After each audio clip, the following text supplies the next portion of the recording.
What did virgin mean? Lexicographers observe that the Hebrew word betula and its Semitic cognates, which are often translated in the Old Testament, English translations of the Old Testament as virgin, refer primarily to a stage in life, an age, the age of puberty or just after menses begins.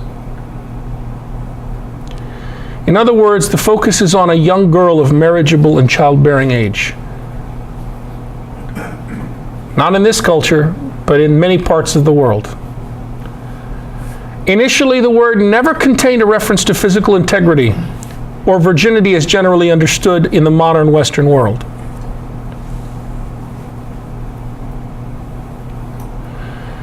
There are 3 occurrences of betula without qualification which clearly mean virgin in the sense of physical integrity. The high priest is required to marry a betula, one who has not been with a man. That context demands physical integrity. Ezekiel repeats this advice for yet another candidate for bride of a priest. Ezekiel's addition of yet another possible marriage partner for a priest, look what he says. The Levitical priests, sons of Zadok, shall not marry a widow or a divorced woman, but only a virgin of the house of Israel, or a widow who is the widow of a priest. Ezekiel's addition of yet another possible marriage partner for a priest, namely the widow of a priest, but not the widow of a layman, strongly suggests the meaning of virgin is cultural more than purely biological or anatomical. The third occurrence is the discussion of tokens of virginity in Deuteronomy 22:13-21. The context is the occasion of a wedding in which the couple is expected to produce a blood-speckled sheet as proof either that the bride was indeed physically intact at the time of consummation, or that menstruation occurred shortly before the consummation of the marriage. This second interpretation points once again to the understanding of virgin as one who of marriageable age, the ability to bear children.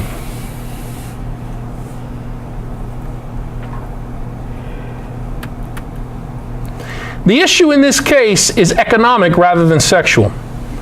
In Deuteronomy 22, the husband may have been attempting to recoup the bride price if his charge that she was not a virgin when they married could not be refuted.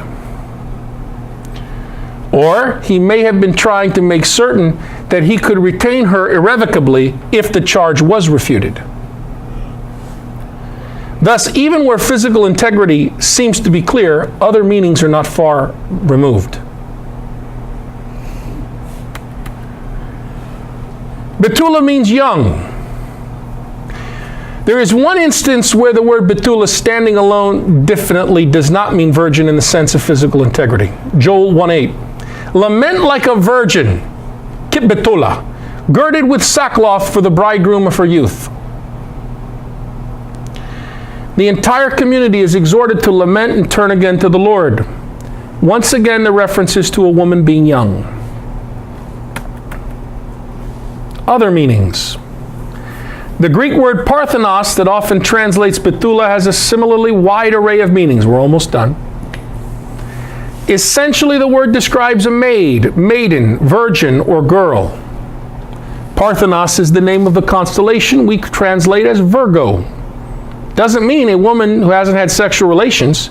It means a woman who's pregnant, of marriageable age. When used in the masculine form, it may mean an unmarried man or a man married only once. In reality, there are no virgins in the ancient world that are male. A virgin can only be a woman, because a virgin originally meant a woman of marriageable age. The emphasis is thus on the state of life, not married, and not on a sexual condition. Only Matthew and Luke associate the word parthenos with Mary, the mother of Jesus. At the very end of his report of events attending the birth of Jesus, Matthew cites the Greek translation of Isaiah 7:14. Behold, a virgin, parthenos, shall conceive and bear a son. But the actual Hebrew is young woman, alma, in Hebrew. Matthew interprets the events concerning Mary as fulfillment of this prophecy, like we talked about earlier, fulfillment. Of course, prophets specialized in learning and proclaiming the will of God for the here and now. Isaiah could not be looking into the future hundreds of years. He was speaking of a young girl of marriageable or childbearing age whose son would be Hezekiah, the son of King Ahaz. That's what he was talking about. And he was referring to the foolishness of King Ahaz, making alliances with foreign powers when God was in his corner. The very Hebrew word Isaiah used connotes these ideas. Scholars point out that the passage of Isaiah never referred to a virginal, physical virginal concept before the New Testament sacred writers used it. Even though the Septuagint, the Greek translation of the Old Testament, renders Alma by Parthenos, this later word in the Septuagint often means quite simply girl or young woman. Yeah. What's surprising about that then? What's surprising, behold, like Matthew implies that Mary was physically a virgin. We have come to take from that, therefore, that because of the development of Western civilization, many things, that virgin only means physically virgin. But in the ancient world and the world of the Old Testament and the Mediterranean world, you could be a mother who's had kids and still be called a virgin. Okay, but do you see now? Think about that for a minute. Behold, a virgin shall conceive. Well, so what? So a young girl conceives. That's what a young girl shall conceive, right? But it doesn't say one way or another if she's had sexual relations before or after. In the case of Mary, yeah. That's weird. It's not weird in context with Isaiah, because what Isaiah is saying, look, dummy, you're making an alliance with the king of Assyria. So you're making an alliance. You shouldn't have done that. Yahweh's blessing you, and he's going to give you offspring. Your young wife, one of your young wives, is just conceived and going to give birth to it. We're going to call him Emmanuel. Isaiah's talking about the here and now. Remember, ancient Israelites don't have the future in mind. Matthew is interpreting this poetically in light of what's happening today. There's no Nostradamus in this, is what I'm trying to say here. Yes? So in the Council of the Feast, are they talking about the physical virgin? The Council of Ephesus? By that point, yes. By that point, yes. But the question is, what was it in the 2nd century? What was it in the 1st century? In the 1st century, you have Matthew saying she's physically a virgin and Luke saying she's a physical virgin. Does Paul ever refer to Mary?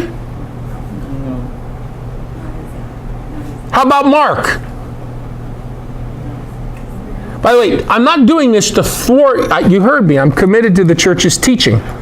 But I'm trying to grapple with how we arrived at this with you. That's theology and hermeneutics here too. And to say, well, we can proof text it, no, we cannot. So moving right along to the end, Luke, who did not know Matthew's report, says that God sent the angel Gabriel to a Parthenos betrothed to a man whose name was Joseph. Luke never refers to Isaiah and the prophecy. That's Matthew that does that. Whose virgin's name was Mary.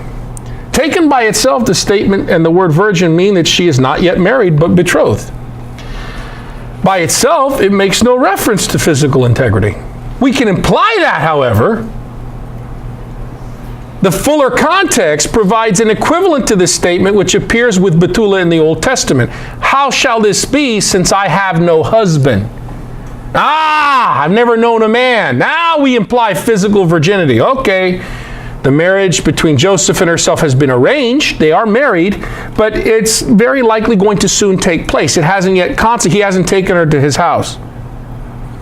So Mary's statement in effect declares her physical virginity. Now hold on to your seats. Conclusion. The precise origins of the belief in the virginal conception of Jesus by Mary are difficult to identify from an historical point of view. What this brief review of the use of some Hebrew and Greek words of virgin indicates is that in no case do these words alone mean virgin in the sense that we understand the word today. However, precisely such an interpretation with regard to Mary, the mother of Jesus, emerged quickly, it seems, in the believing community to underscore Jesus' conception was the work of God for Christological, not Marian devotional reasons. That is reflected in the infancy narratives of Matthew and Luke at the end of the 1st century CE, composed. Matthew and Luke are the only two Jesus group writings from the 1st century who maintain Mary's physical virginity. No other Jesus group mentions this for several hundred years. We could imply maybe, but in the 2nd century they call her Virgin Mary. Yeah, but what does that mean?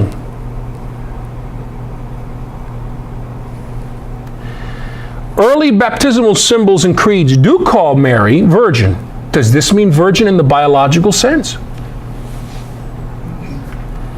Certainly it has come to mean that, and only that. The idea of virginal conception as a biographical wonder has become a theological cornerstone for all major Christian traditions, including the Catholic. But there wasn't, now I didn't say the perpetual virginity, but her virginal conception of Jesus. All Christians maintain that, officially. Not all Christians, but all Christian traditions. But there was an ancient time in the church, the earliest Jesus groups, when this was not necessarily so. Do you follow what I'm saying? They didn't go around saying, when you look at the earliest professions of faith that are found in Paul, in 1 Corinthians 15, it doesn't start off, conceived of the physical Virgin Mary. It's about the resurrection, right? And he died for our sins in accordance with the Scriptures. The focus is Easter, not Christmas. Mary's physical virginity didn't become an important factor in the West. It was believed, but it didn't become an important factor in the West until St. Augustine. Augustine developed his theory of original sin, and with it the idea that original sin was passed on biologically. We cannot have a sinful Jesus, amen? So Jesus cannot be born with that bad, tainted, sinful blood. In antiquity, people knew the existence of the sperm. They didn't know the human egg. If we don't have a human father passing along the bad, tainted, sinful sperm of Jesus, which is what Matthew and Luke talk about, and by that point they had believed, that would have made him guilty of original sin in Augustine's eyes. If he had been with a human father, then we have a pure Jesus. What I was saying is, So he biologizes this. he can't, there's no way he can inherit original sin, so he can't get it from either his father or his mother. But there's nothing to get from the mother, because in the 4th century, 5th century, they didn't know about the egg. What happens if we discover the egg then? Back to the drawing board. Back to the drawing board. With this reasoning, the biological or physical virginal conception of Jesus and Mary as physical virgin becomes even more important, Warren. It was all Christology for Augustine to protect the sinlessness of Jesus. He sees the importance of the virginity of Mary, physical virginity. It wasn't about esteeming Mary or Marian devotion. They didn't know about this. What happens when over 1,300 years later we discover the existence of the egg?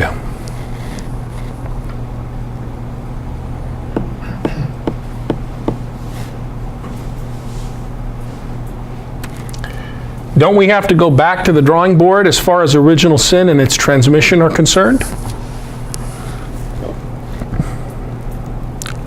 Does that affect how Western Christians understand the virginity of Mary?